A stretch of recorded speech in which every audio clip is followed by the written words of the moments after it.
Hey there guys, it's Travis here at Jtech, and today I'm going to be going over acetylene torch cutting. First thing I'm going to start with is safety. Safety is the number one priority when it comes to anything related to heat and welding. Starters, you can use safety glasses with a helmet. They also do have gloves that have pre-darkened lenses on them for torch welding. I prefer to use my helmet so that I can adjust the shade and sensitivity to where I want it. Secondly, you need to make sure you have gloves of some kind, welding gloves in particular. Some people choose to wear welding sleeves to cover their arms from burns. That is a personal choice. So that is the most important thing for safety. Make sure you have any loose objects out of the area so that nothing accidentally catches on fire in any way. Or gets damaged. Make sure you don't have any metal on you either, because that can cause, if that heats up too much, you can actually get burned. So next thing we're going to go over is actually the setup that you use for acetylene torch cutting.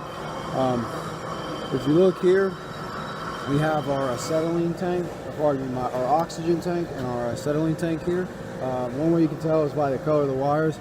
Oxygen is green, acetylene is red, because red is usually what they use the color for fuel. As you can see on here, we've already cracked the lines and set the pressures. When it comes to oxygen, you usually want to be running in between 20 to 40 psi in the lines. You know, once you start getting over 40, it starts to get rather dangerous.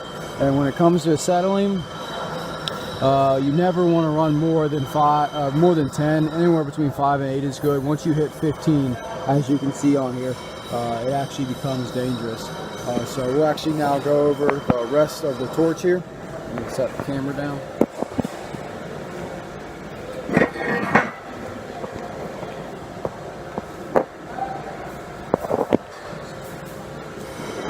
So as I said, we have our lines for fuel and oxygen that run up here. We actually have a fuel valve right here that we adjust.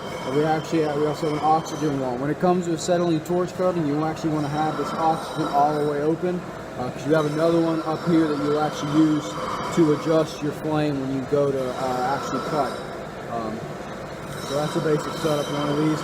We'll go ahead and crack the fuel and get started on the flame. The key here is to have a neutral flame, as they call it. It's a blue flame, an oxidized flame. That's what you're going after, so I'll demonstrate getting that set up.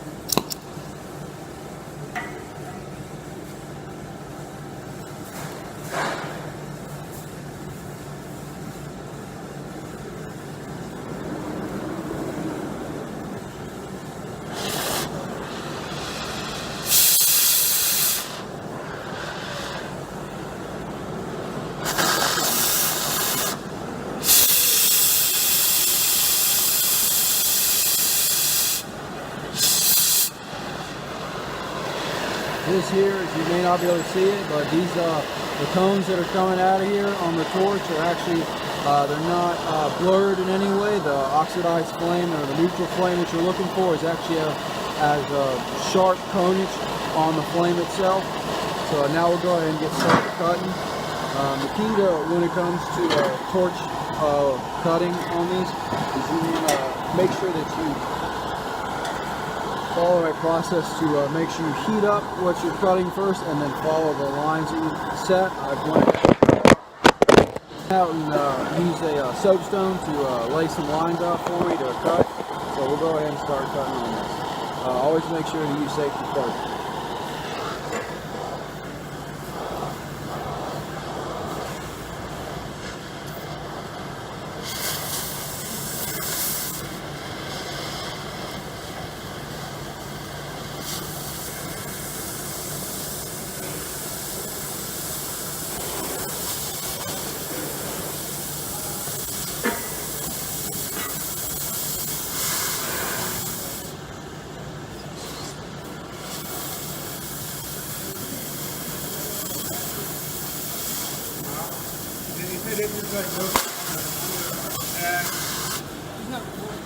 Yes.